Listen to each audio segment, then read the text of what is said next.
Hello and welcome to another episode of Two Guys and a Chainsaw. I'm Todd. And I'm Craig. And joining us here on the show for the, fourth, fifth time is our good friend Heather. Say hello to the people, Heather. Hi, everybody. I'm so happy to be back. It's so great to have you here. We're super excited to have you, yeah. It's always good to have you. I invited Heather because you and I decided to do this movie. This is a request, right? Or did you just decide you wanted to do it? Yeah, this was a request by several people. So we put it in our request pool, and then as our patrons always get to choose our requests, we put it as part of a poll of, I think, 3 or 4 movies, and this one won out, so that's why we're doing it. Right. It's high demand. Yes, we're doing 2024's Longlegs, and the reason that I asked Heather to join us last minute, like I just texted her yesterday, like we're doing this, it's because she saw it like a month ago and asked me about it and was excited to talk about it, and I hadn't seen it, and I got around to watching it for this, and it made me think of her, and so I decided to ask her to join us for the conversation. So Heather, it's been like a month since you first said something about it. So what were you excited to talk about when you first saw it? When I saw the previews for it and I saw that Nick Cage was in it, I was intrigued because it felt like a totally different character than he's ever played. We all know that Nick Cage, I enjoy him very much, but he's kind of a one-note performer, right? Like it's the same in most movies, while enjoyable. This felt totally different, so I was really excited to see what it was going to be. Yeah, I don't know if I would say that Nick Cage is one note. I think that he's just wacky and like, I don't know, there's always like a Nick Caginess about him. Right. Caginess.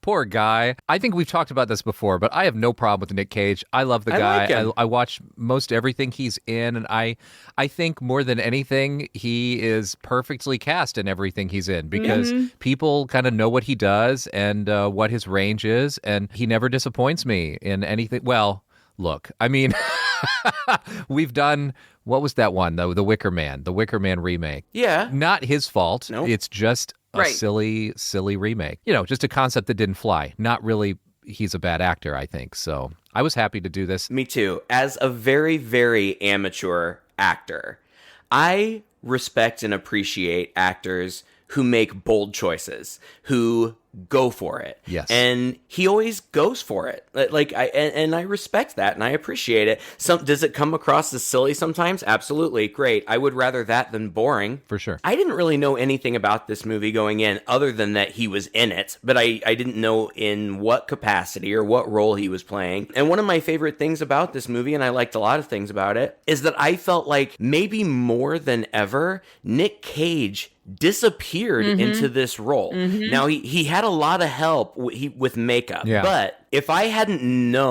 gone into this movie knowing nothing about it, I bet money I wouldn't have said, hey, that's Nick Cage. Right. I wouldn't have known.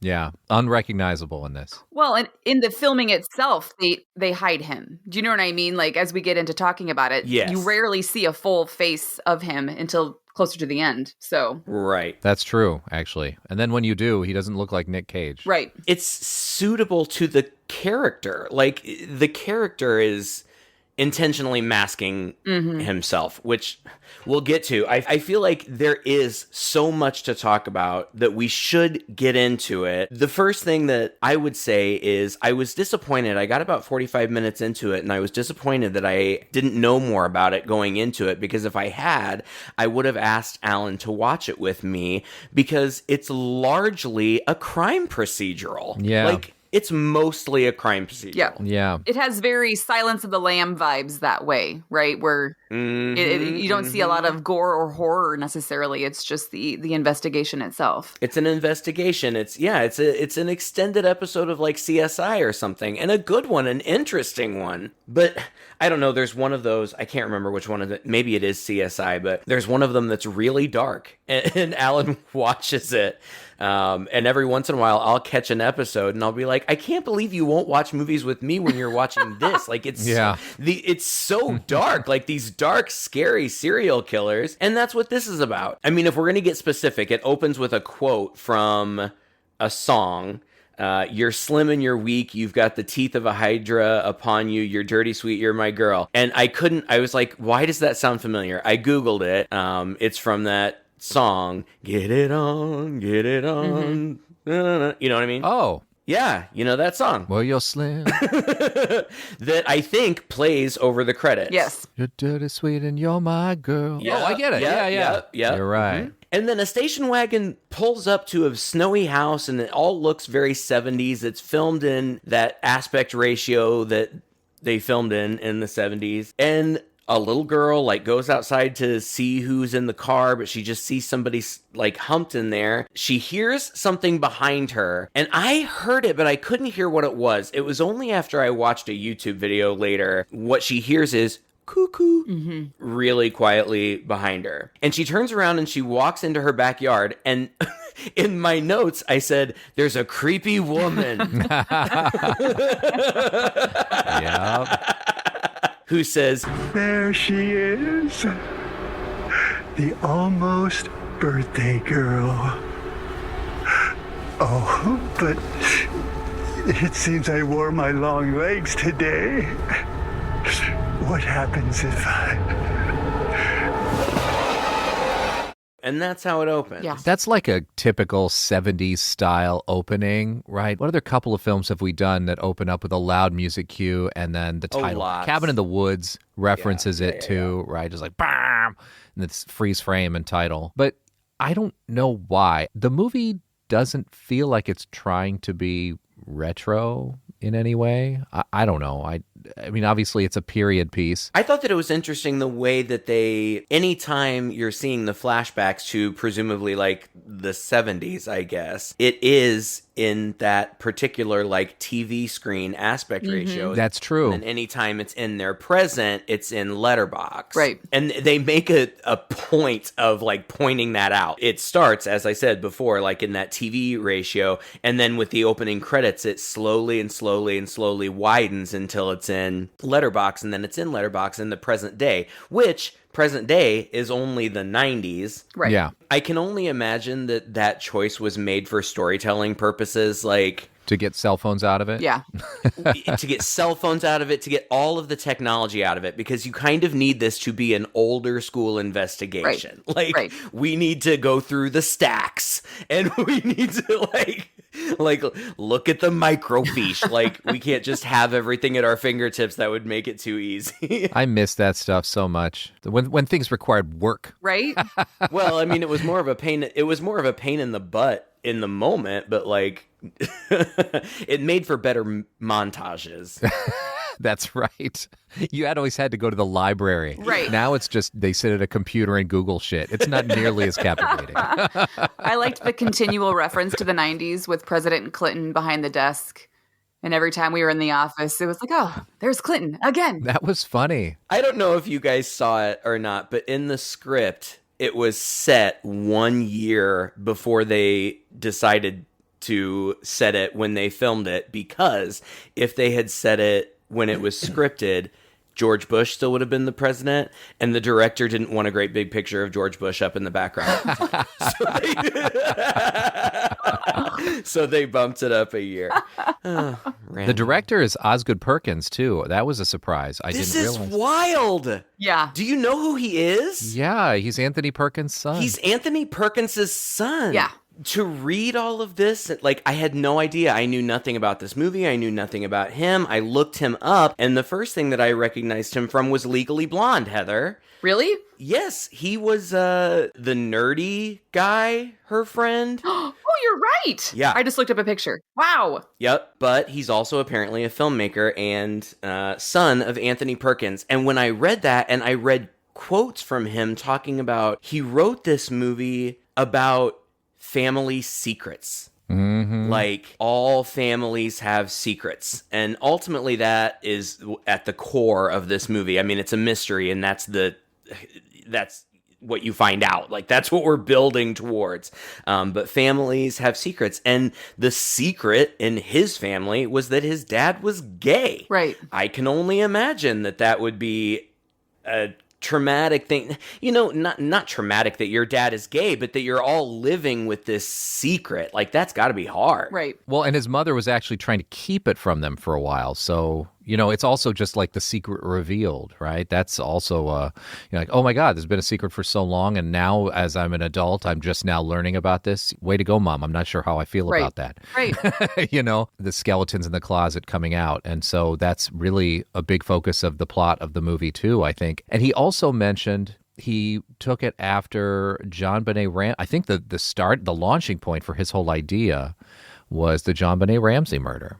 I think just a few days before she was murdered. She was murdered around Christmas, and I believe that's still unsolved. Yeah. But it was a big scandal, and her parents had just given her a life-size doll replica of her. Whoa. Oh, I didn't know or remember that. Yeah, so he kind of took those two ideas and just mashed it together. He said, people gave him advice, start from something interesting and just go in crazy directions and see where it is. And so he's like, I'm going to go in this crazy direction from this idea of this doll mashed up with this family secret that my mom hid from me as I was growing up, and we're just going to go with it. And that's probably why the plot is so bizarre. It is bizarre, but I think that it's very well plotted. That's part of what kept me so into it. Is we've talked about a lot of things. We've already kind of revealed some secrets vaguely, but as you're watching the movie, it seems at first to be very procedural. It's divided into 3 parts. The first one is just called Part 1, and we're introduced to our main character,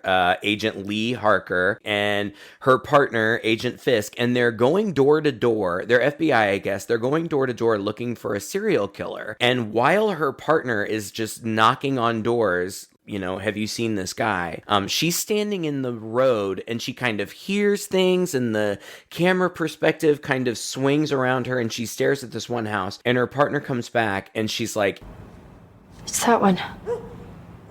What's what one? 3525. He's in there. What makes you say that? I don't know. We should call it in. What? No. No, because we're not going to call it a hunch on our first day out doing this.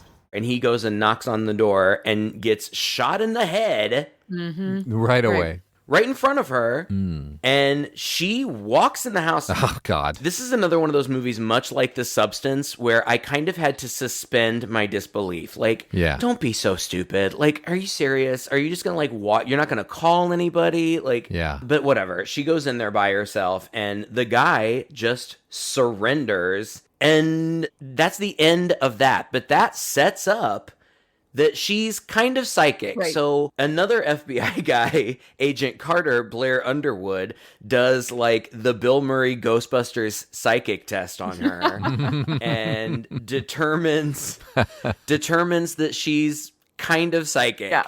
And like they have a little talk about it, and he's like, well, 50% psychic's better than no psychic. I will stop talking and let you guys take it over, but I just want to tell you that it drove me crazy that they never really talked about that again. You mean that incident or her psychicness? Well, that she's just kind of psychic. Like, yeah, it's like we're in a world where it is normal. Like that felt like a whole big thing that should have been discussed more. Maybe we can make a leap and say that it has something that has to do with what happened to her that we find out about later, but that's never explained. Right. No. Like, it's just established. Yeah, she's kind of psychic. Right. No big deal.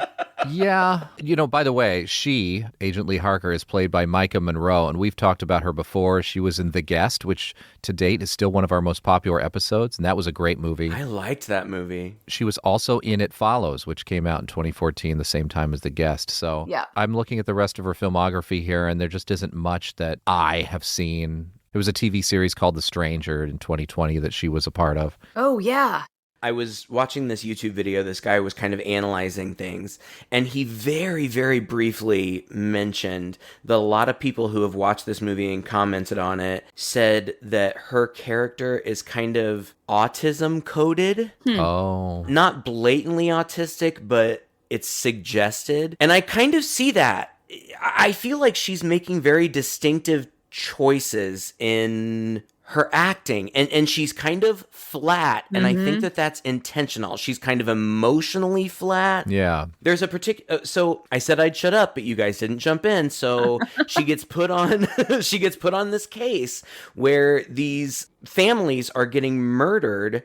Entire families, mother, father, children, and it's always the dad that does it, and it's always within 6 days of the daughter's birthday, which is always on the 14th of any given month, and the only clue that they have are these letters that are left behind, but they're coded and they can't decode them, but they're signed Longlegs, and there's no forced entry. Like, it doesn't seem like anybody else came in there. So that's the big mystery. The point I was trying to get to was she eventually goes to her partner's house, who has a daughter. Yeah.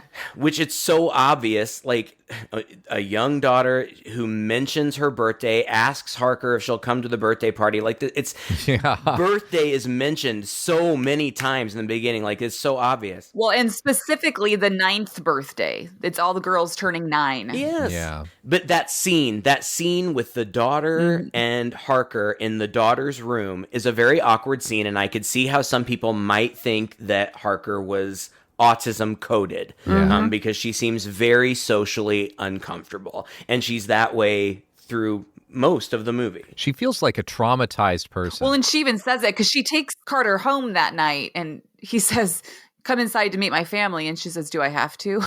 And he's like, "Yep." So you can tell that she's resistant to social situations. Me too. Same. You can relate. I totally can relate. Well, after this is when she goes home. Yeah. And she's calls her mom, and we recognize that they have a interesting, possibly sort of strained relationship. But then she hears noises and goes to investigate what's going on in her house. Yeah. This is another part where I had to suspend my disbelief because she's sitting in her house. It's quiet and she's alone and it's snowing outside or something. Is it snowing? In my head, it was snowing. It's misty. Anyway, I mean, it's very, horror movie. It's dark outside. Right. But she's got these big windows. And she's sitting in front of them with no shades drawn. And so, she's pretty exposed in there. And she sees something. And then we get this whole typical horror movie where she's going out to investigate when she probably shouldn't be. And then when she turns around, she sees there's a figure inside of her house, which again, in my circumstance, I'd be like, all right, call the cops or, get out of there, do something. Right. She decides to go in just like she did before. Now, are we supposed to believe that because she's psychic, she has some kind of sixth sense to be able to avoid the danger that she's walking into? Because she walks through her house not very thoroughly. And when she gets to the room where she was just in, she sees an envelope sitting on her desk. And she instantly gets transfixed by the envelope. And I was like, girl, turn around. Right. Clearly now you know somebody has been in your house. You were still there, and now you're just going to sit down and engage with this envelope for a while. And this led to me doing the thing that I did the most throughout this movie, which I continually found myself scanning the background. Yes. Yeah. And it's so funny because she was in It Follows.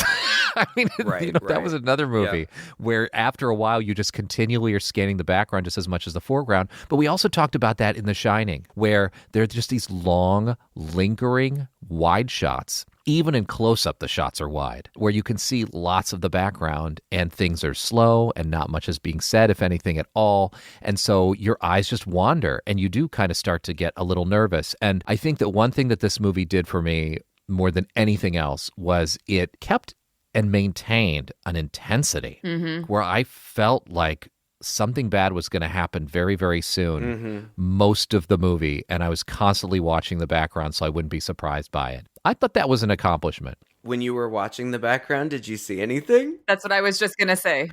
So you're going to get to the devil stuff. Occasionally I did. Because you should have seen the devil. Yeah. Because the devil is in the background a lot. Many times. I didn't see it at all. It was only when I watched something that pointed it out that I saw it. But then when it was pointed out, I was like, yeah, holy shit. Like, how did I miss that? Like, it was so obviously there in one scene in particular, but there are multiple times throughout where the devil is in the background. Spoiler alert, it's The devil. Nothing less than the devil. I watched this with my boys the first time. And so they were the ones who caught because the very first one you see is when she's going through the house and you just see like a silhouette of like a goat person. And it's so cool and simple. Mm-hmm. So it became their job for the whole movie to point out every time they saw it. Oh, wow. That's Eagle fun. eyes. It's, and that's one of those things. Maybe it's also a little subliminal for us, but also like once you find it once, then you're going to start looking for it more. For sure. And I remember, I think the first time I saw it, it was either in her house or at some point when she's in the library doing some research, I saw it. Mm-hmm. And then I started looking for it everywhere. But even though I was looking for it, I missed most of it. Yeah, I also went online and figured out where they all were. There's one toward the end where a door is closed, and for a brief moment, it's seen in the reflection of the door, and that one jumped out at me. But that was about it. You said she sees somebody in her house. When she comes back in, there's nobody in there, but somebody has left an envelope like on her desk, and it says, "Do not open until January 14th." And it has her name on it. But of course, and that's when it cuts to part 2. And part 2 and 3 have subtitles, which I thought was interesting. Part 2 is all of your things. Mm-hmm. I haven't processed that. I don't know what that means. But she opens it, and it's a 9th birthday card that's coded except for one phrase that is a phrase from the book of Revelation, stood upon the sand of the sea. But she uses that. It's like a decoder ring. She's got, one phrase is decoded, so she can use that like a decoder ring. But at the end of the note, I don't remember if at the end of the note or if she got another note or something, but it said, "Tell them how you got this, how it came into your head, and I'll cut her hanging milk tits and bleed your mommy dead." Was that the message? Yeah. I don't even... Yeah, I think that was the message. So clearly whoever left this is giving her the key, is deliberately wants her to solve it. It also drove me crazy. She then goes to her boss and is like, "Hey, I decoded this." And he was like, "How?" And she's like, "I don't know. I just figured it out." And that's the end of the discussion. Why? Why doesn't she want him to know? Which is probably... Do you think it's because it involves her mom? She can't tell. Maybe she intuitively knows her mom's wrapped up in it somehow. I don't think so. I just think that the note is a threat, and I think it's a credible threat. This is a serial killer. The serial killer says, "You tell people how you figured this out, I'm going to kill your mom." Mm-hmm. Yeah, I guess that's true. It does raise the question, why did he decide to reveal... he's giving her a fighting chance of figuring out what's going on and foiling his whole plot. And she is, we learn very soon, is intricately tied up in this to an extent that she doesn't know yet. Well, and we can't, without jumping to the end, he does want her to figure it out because Yes, he does. It helps to release him. But again, you don't put that together until you get to the end of it. Right. Because what's next? Is this when they go to the camera girl, the barn? She gets another weird phone call from her mom. Mm-hmm. She keeps getting these weird phone calls from her mom. For a minute, I thought, is her mom even real? Yeah. We're never seeing her. Only she's talking to her. This time, she's like, "Will I see you on your birthday next week? Are you still saying your prayers? Our prayers protect us from the devil." Yeah, that's a spot-on interpretation, actually. It was. And then she's researching satanic cult articles, and she looks at a book called The 9 Circles of Hell, and she figures something out about symbols. Which is a nod to the Zodiac killer. Yeah. Yes, and then she says there's just a repeat, in all of her research, there's a repeated reference to the fine time we had at the Camera family farm. Heather, go. Well, this is when Carter and they go to the farm, right? And it's pitch black outside, and they're deciding to investigate right now, right? Yeah. So they go into this farm. This is one of those cases. It was, the father kills the whole family. Right. The only difference is, in this case, the daughter survived. Wasn't there. Right. So she survived. Right. But they go to the farm first. Right. But then they go upstairs. This really bothered me because it was pitch black outside when they arrived at the farm. When they go up to the barn attic or whatever, there is light streaming through the windows, and it looked like daylight, and that bothered me. Anyway, didn't even notice. They find a cross on the floor, which is a hatch, and they pull it open. Guys, wait, Heather, What? Todd, I need to say something important to you. Okay. Oh. If you ever go somewhere and there's something sealed with a crucifix on it, don't open it, guys. Yeah, Don't open it. We've learned that many times. Just walk away. Just walk away. Yeah. We think it's a person initially because of the shot of the camera. It's coming from above. But then as they get closer, it's a creepy ass doll. Yeah. Like a freaking Megan doll. Like real It's creepy. handmade. Yeah. It's big. And she takes it to the police station, right? Yeah. And has them do an autopsy on the doll. It's hilarious. They analyze the doll. And it turns out there's a metal ball in its head. Yeah, which the mortician's calling the brain. I thought it was interesting that he went on to mention that, well, and I swear it was whispering to me about my ex-wife, but I'm surely just tired. But he's really complimentary of the doll. It was made by a craftsman. It's human hair. So that adds a weird element to this case in this moment. Heather, did you do that with Sadie? Did you like have a doll made of her? I did, and I keep it hidden.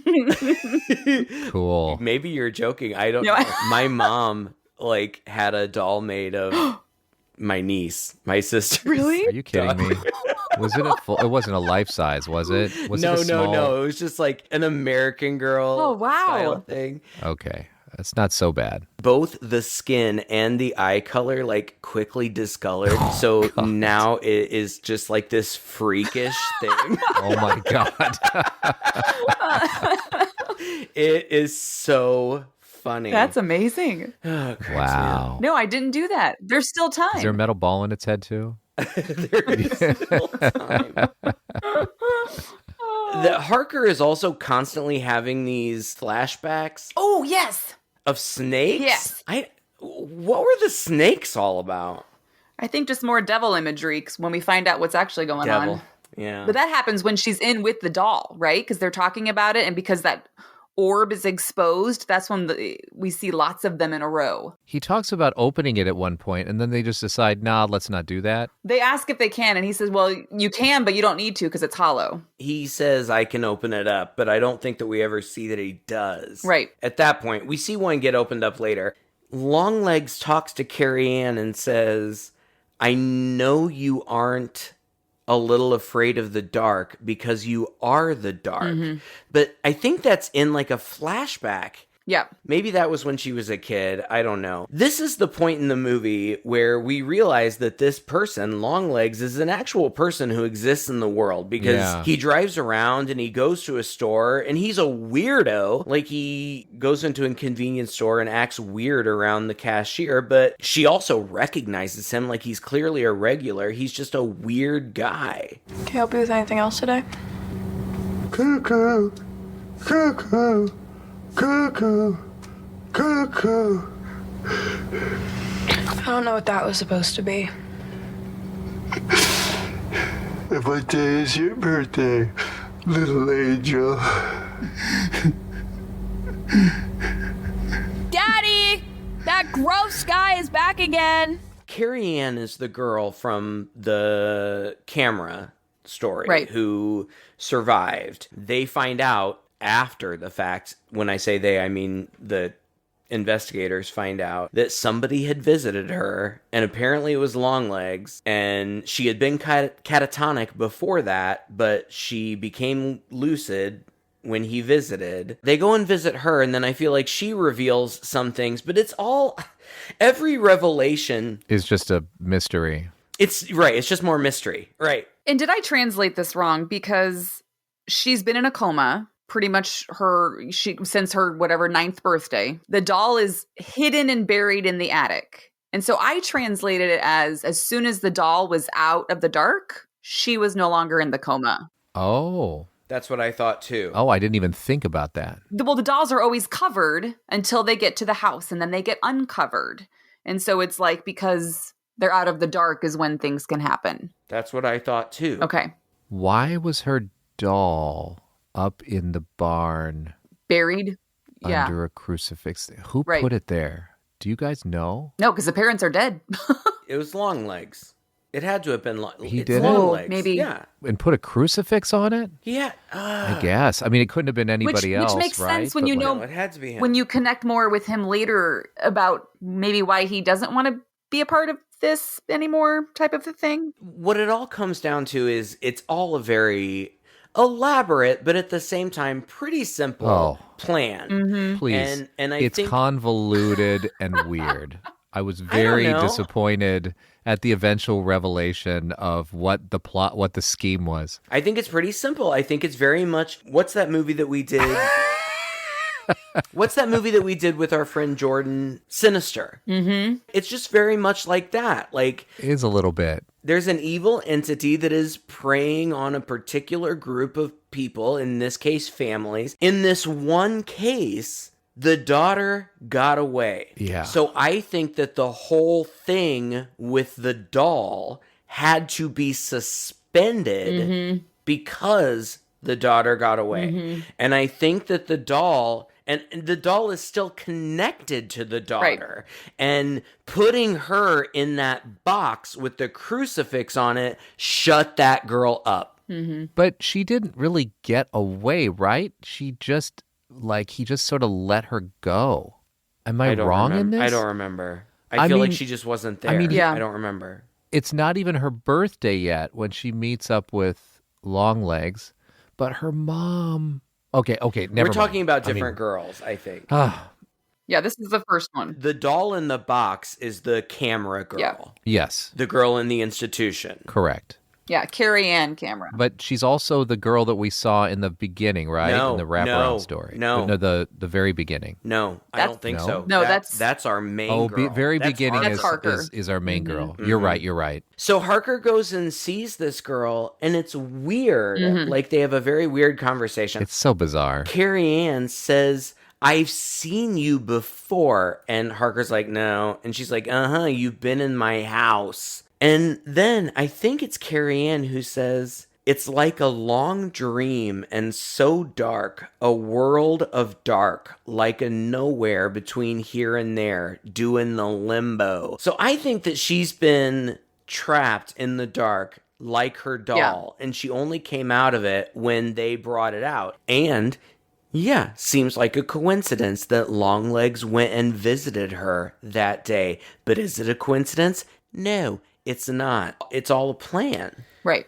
But Carrie Ann then has like a flashback, and I'm just reading my notes. Her mom cuts herself and then stabs the doll, and God, I don't know. It's all so weird. Well, to connect Longlegs, I don't want to interrupt you either, but I just want to say the man downstairs, because Right. that's the part that's coming up and I don't understand. well, he signed in using Harker's name to visit Carrie Ann. So now people are going, oh, wait, there must be a connection between the two of you, Longlegs. Right. Okay. And that's how she just is really, going, okay, I am more connected to this than I thought I was. This is when she discovers that a police report was made. The same day, Right. the day of her birthday, or right. the day before her birthday, her mother complained about a stranger. The mom cuts herself and stabs the doll, and the dad then has the doll on his lap. Who is this? I don't. This is the flashback to Carrie. And the dad cuts off the head of a cow, and then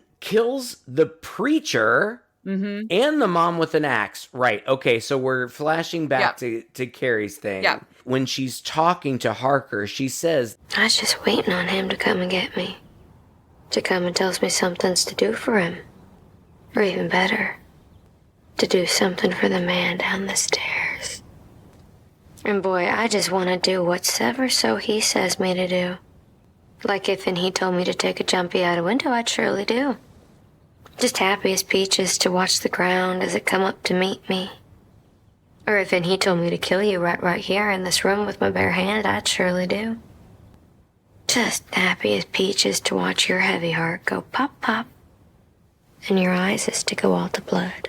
I feel like this is so important because it just goes to show that whatever entity, and we don't really know yet, it's the devil, but we don't really know yet, like it has complete control over these girls. And we didn't even...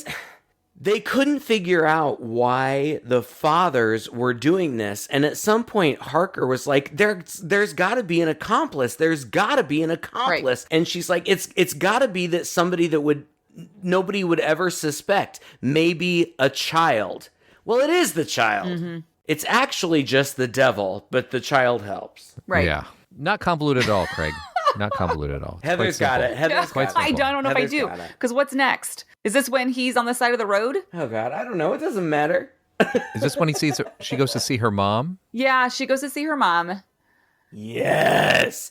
You guys, did you recognize her? Yes, I know. The mom? Yeah. She's like our age. Yeah. She was an urban legend.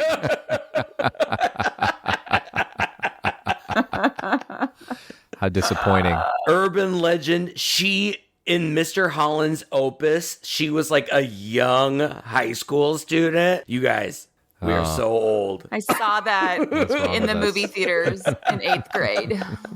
Alicia Witt. She was in a lot of things, and I really enjoyed her in the 90s. Yep. Okay, so after she visits Carrie Ann, she goes home to visit her mom. And she's talking to her mom there. We see that her mom is an absolute hoarder, doesn't seem to be in the best of health. Mm-hmm. She says she was a nurse for a few years. She brings up her 9th birthday. She's like, do you remember my 9th birthday? And her mom just flat out says, nope. And she's like, well, that's weird, right? Like, why? She looks around in her mom's house and she sees a roach come out from a door. Right. That she can't open. Yes. It's locked and she can't open it. When that happens, then she starts having these weird flashbacks. Right. And I don't remember who says this to her, but I have in bold, somebody says, you're not a child because you were allowed to live. I think it's her mother. Yeah, I think it is. It's all in your room. And then she goes and looks through her room, and that's when she finds a picture of Longlegs that she took, and Longlegs sings this weird song. Let me in now, and it can be nice. Make me go now, and I have to come back. Not once, not twice, but as many times as I like. And we could just stop talking about the movie right now because like that, when I heard him in his creepy ass makeup sing that, I was like, oh no. No. I'm done. I don't know what else is going to happen in this movie, but I don't want to see it. Yeah, it's terrifying. He plays a terrifying villain. But yeah, she then sees the photo. She recognizes that it's Longlegs, and so she takes the photo and turns it in, which then leads to his arrest. Finally. Right, and then they get him interviewed. No, yeah, I'm going off script now because I think that we should just talk about the end. And they do get him. Like now she has a picture of him and immediately they're able to pick him up. Mm-hmm. Like he goes to the bus stop, like maybe he can get away, but no, they pick him up. You know, he is who he is and he kind of doesn't really deny anything. They put him in a room with her. Yeah. And she just talks to him. And then that's when it turns out that this was all just a long game about her. Right. Yeah. Oh, it's so I'm sorry, man. This is so convoluted. I mean, it is in the fact that he kills himself. He does. He smashes his face, which that's a way to go. You know what I'm saying? But, like, boy. But the revelations are so important. But yeah, he does. He kills himself. And I wasn't surprised by that. Really, I saw it coming, but it wasn't that. It was her stone-faced sitting across the table from him while he just lays out to her everything. Yeah, this was all about you. Yeah. Mm-hmm. That blew me away. And I should have seen it coming. It seems once the revelations are made, it's like, oh, obviously. But in watching the movie, I didn't feel that way. I didn't see things coming. I didn't either. The first time I saw it, I was surprised with where it is and who the accomplice is eventually. Like I was surprised. So what I think is interesting is that he himself is not a killer. He No. has never killed anybody. He has some sort of agreement with the devil. And Oh. Yep. in order to keep Lee alive, because he came to their house, the mom had to agree to, one, he's the man in the basement, the guy downstairs. He lives under their house. Yeah, he's been living down there since she was 9 years old. Which, that's terrifying. Crazy. And then he makes these dolls of these girls, and the mom dresses up like a nun. She dresses up as a nun and delivers them to houses. They match the daughters that live there. And the metal balls inside the dolls are satanic. Yeah. And possess the family. It causes that. It's got a little bit of phantasm in there. But yeah, it causes the. I love it. Oh, my I God. fucking love it. I think it is so creative and interesting and good from a storytelling perspective. I love it. I love it. It's creative. It's certainly creative that this man is a magical doll maker. Who He's not somehow even a has deal with magical the doll devil. maker. He's not even. He They just makes literally dolls. say- He just makes He makes dolls. the dolls and imbues them with the magic of Satan. Yeah, the ball. Then they have to be delivered to these girls. I don't know how they're selected, but at least their birthdays are on the 14th. And it's something about 9 days before. It all makes this like diamond pattern. If you like make a grid of the dates and the months, and she figures this out, and as long as he's able to deliver these dolls, which then release Satan from these metal balls and make the father kill the whole family, and he completes this whole pattern over time, then it brings the devil to earth. I don't know. I think he's doing it because he's trying to stay alive. Do you know what I think it's his bidding, and so he Yes. gets somebody to do it for him, and it's all like a big cycle of you got to choose this or your death. Yes. I think. I didn't get that. Really? Okay. I think so too. Why? No, I know. I think that he is doing the devil's work for the same reason that the mom is, for some reason. You know, like either you'll die and go to hell, or I'll take your kid, or whatever it is. Right. There's always a bargain, you know? When it comes to stories about the devil, there's always a bargain. There's usually a Hail Satan guy who just like wants the devil to be back on earth, or he worships the devil, and so he ushers his return. And so, Yeah, he could just be like a Renfield. right. Sure. Right. yeah, so he's got these metal balls that have Satan in them. So he's not magic. He's just putting these metal satanic balls inside Right. the dolls. Where did That's these what balls I come think. from? That's what I... the devil! How is Satan in the balls? Todd, like, you The don't devil think just the delivered devil... a bunch of balls to him and said, "Follow this Why not? pattern. Sure, this why is how not? I'm gonna be." Or I mean, why not? Sure. I mean, you can make a story about whatever you want. I just think it's really odd and convoluted. That's I all. bet the devil has a ball maker. He's got a doll maker. Why wouldn't he have a ball maker? Like, here's my essence. Put this in a ball, and like the ball maker makes it, and then he sends it to the doll maker, and then the doll maker like Maybe there can be a prequel to this, like something like Great Balls of Fire or something, where we'll learn about the origin You're so story of the fucking balls. stupid. I mean, it just opens up a whole giant question that's never answered, which is, why is this the thing? Where did these balls come from? Why are the balls satanic? Honestly, I like that about this movie. I don't need every question answered. Like I'm just willing to go along with it. Well, and just like the devil can possess anybody or any object or anything. I mean, Sure. why not? He can Sure. possess little Why not? metal orbs. Yeah, why not some metal balls that need to be put into the heads of dolls and delivered to girls on their 14th birthday to follow a pattern on the calendar? Why not? So that their fathers will kill them all. As it turns out, she's one of these girls, and I kind of figured it out. Like, when she said, it must be somebody who's totally innocent that nobody would ever, expect, like a child. I was like, okay, like, that's a clue. Doesn't it turn out that whatever possesses these people possesses the young girl? Right? No, she No, dies. the young girl ends up getting killed. That's the father kills the whole family. It just brings like a dark entity to the whole house, and the dad ends up committing familicide. Yeah. And then he delivers another doll. And this is done enough times and it brings the devil. Not convoluted at all. Okay, the reason that I was confused, I guess, is because the doll that they put in there is connected to the girl. Right. Because it's a birthday present. But it's more than that it's just a birthday present. At the end, somebody shoots the doll and a black mist comes out of her head. Right. And a black mist comes out of the girl's head too. So Really? So I took that at the end. So Ruth has a doll of Lee, and that was the bargain she made. You know, don't take my daughter. I will help you. Spare my daughter. He makes a doll of her. And so that's why she's clairvoyant. That's why she's psychic, because the devil's been in her the whole time. But it doesn't have the same effect because the mom is now carrying out the real devil's work by delivering the dolls to these other families. That way her daughter is spared. Right. Okay. All right.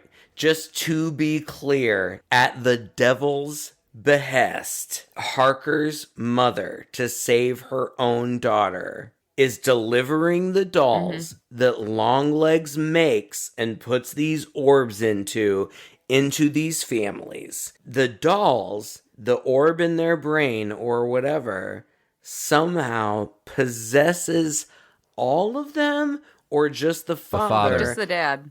And leads to those murders. Leads him to kill them all. Okay. That's it.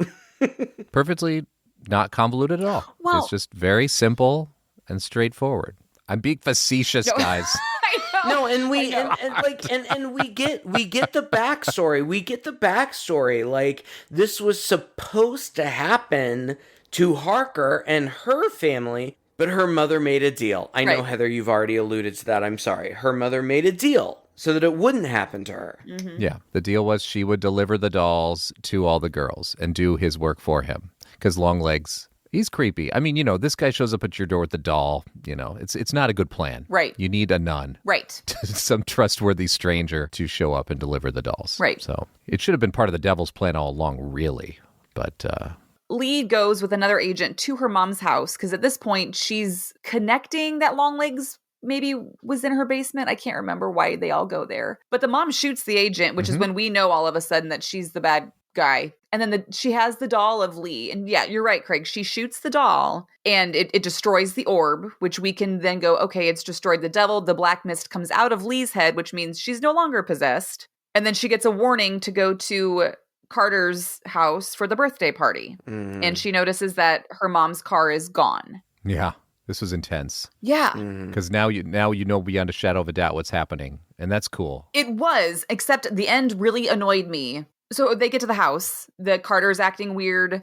She walks in. She sees the girl sitting next to a doll. She sees her mom in a nun outfit sitting in the room. And, you know, Mom, you don't have to do this. And I have to. I am going to protect you. And then, of course, the dad goes into the kitchen to cut the cake. He comes out with a knife. He clearly killed the mom. Right. Killed a mom in the kitchen. Lee she shoots him, right? Yeah. And her mom. And her mom, who also turns like super demon by the end before she's shot. Very, very quickly. She glances, looks like a demon. But if Lee is connecting all this, why the hell didn't she just shoot the doll? I don't know. Because then it would be gone. Everything would be I don't done. either. There would be no more, you know what I mean? I don't know. The very last scene is of Nicolas Cage as Longlegs singing Happy Birthday and laughing. Yeah. And then saying, Hail Satan. Yeah. And smooching to the camera. In the end, Really. Yeah. I don't know. Yeah. I really liked this movie. It reminded me, Heather, you already mentioned Silence of the Lambs. It definitely reminded me of that. Uh-huh. Todd, we've done Exorcist 3, and it reminded me a lot of that. It was similar to that. Honestly, it reminded me a lot of Giallo movies we do. Yeah. And I was watching this thinking, you know what? If this were an Italian production, Craig would have nothing but, what is this? What's going on? That's I don't not understand. true. How is this happening? Blah, blah, blah, blah, blah. But because it's an American production directed by Osgood Perkins, you love it. You love it. different. It's not There's just convoluted. It's straightforward and simple. And I just loved it. You're right. I'm not gonna deny it. It also reminds me of a movie that I don't think a lot of people have seen, The Seventh Sign. I don't know what year it came out, but it stars Demi Moore, and it's very similar. And if you have watched this movie and liked it, I think that you would really like that movie. Plus, I'm just on a big Demi Moore kick, so.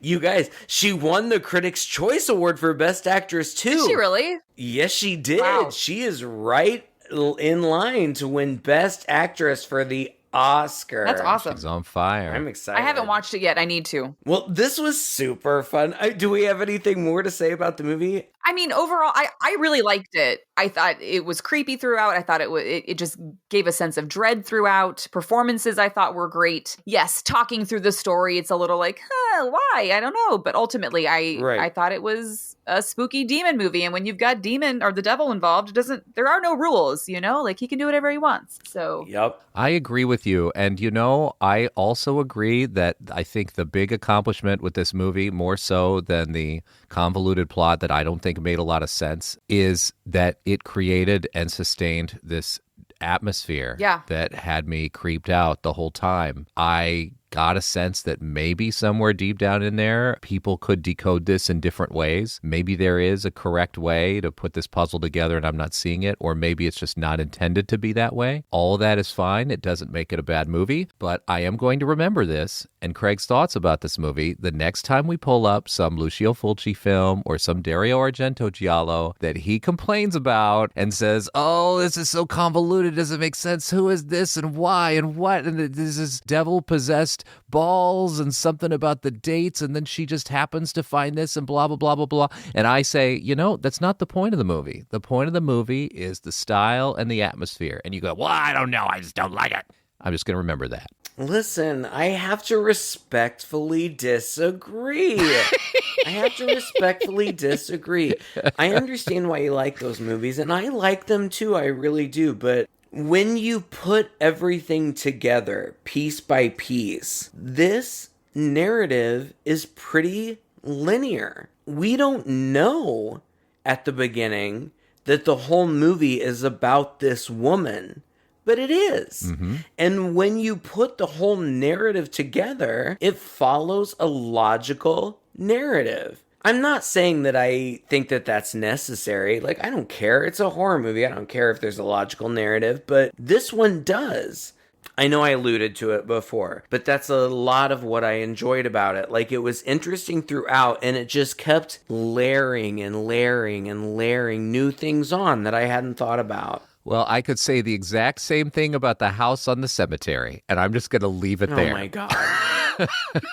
Todd, come on. Don't make me sit down. Don't sit me down about quality and talk about the house of the cemetery and this movie. That movie, I appreciate it. I do. I appreciate it, but it was kind of thrown No, you don't. together. You hated that movie. It was fine. You hated that movie. It was fine. But a movie There's a little revisionist history going on here. We have the tapes. A movie like this is carefully crafted.